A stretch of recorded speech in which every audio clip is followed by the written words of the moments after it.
de chirurgien était orné de versets du Coran pour rappeler que temporel et spirituel vont de pair.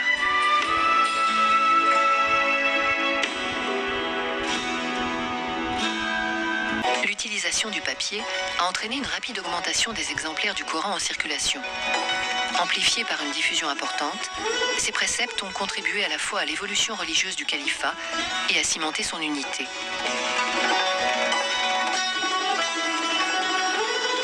Dans le califat, on entreprend de recopier sur du papier, outre les textes théologiques, ceux des auteurs anciens jusqu'alors reproduits sur papyrus. Tous les livres de l'Antiquité sont systématiquement recopiés dans leur langue d'origine. Le calife Mamoun lance dès 813 la traduction du grec vers l'arabe d'Hippocrate et Galien, de Ptolémée et Euclide, de Platon et des Stoïques, inconnus en Europe occidentale.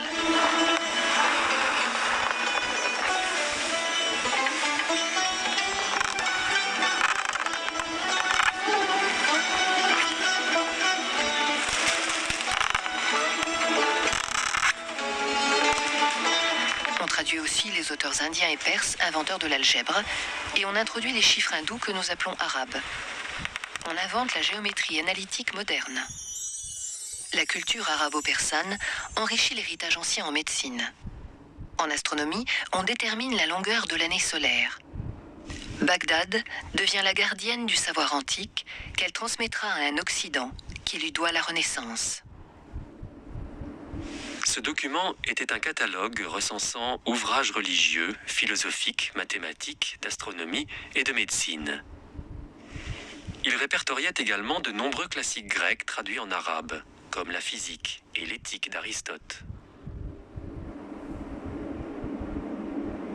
L'effervescence intellectuelle du moment donne naissance à de grandes bibliothèques dans l'ensemble du monde arabe.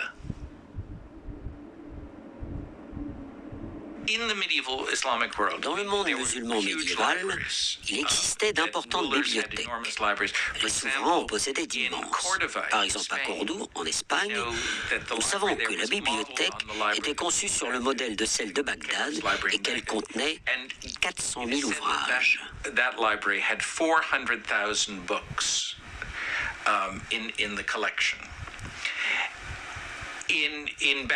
À Bagdad, les bibliothèques recelaient des centaines et des centaines de milliers de livres, et au Caire, on dit que la bibliothèque en contenait des centaines de milliers.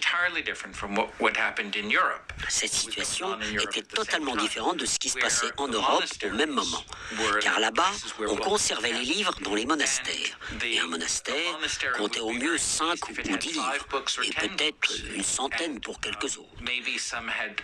La meilleure bibliothèque d'Europe au Moyen-Âge était à l'Université de Paris, dont le catalogue comptait 3000 livres, mais il en manquait la moitié.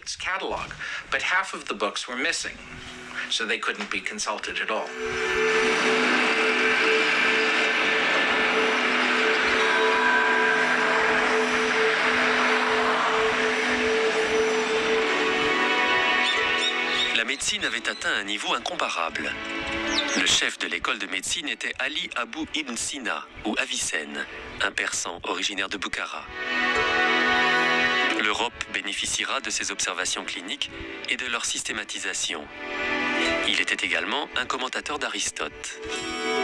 Son ouvrage, Le Canon de la médecine, était le traité de médecine le plus avancé de l'époque. Cette représentation de l'anatomie humaine était basée sur des dissections alors interdites en Occident. Cette médecine d'avant-garde est à l'origine de la généralisation de la construction d'hôpitaux dans le califat, une invention iranienne. L'hôpital Al-Nouri, en Syrie, construit il y a 7 siècles, est aujourd'hui un musée de la médecine. Il permet de comprendre comment était organisé autrefois un hôpital général.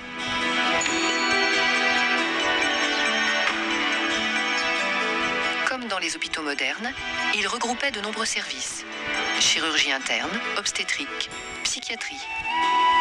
Les installations permettaient l'hospitalisation de malades dont le traitement nécessitait des séjours de longue durée.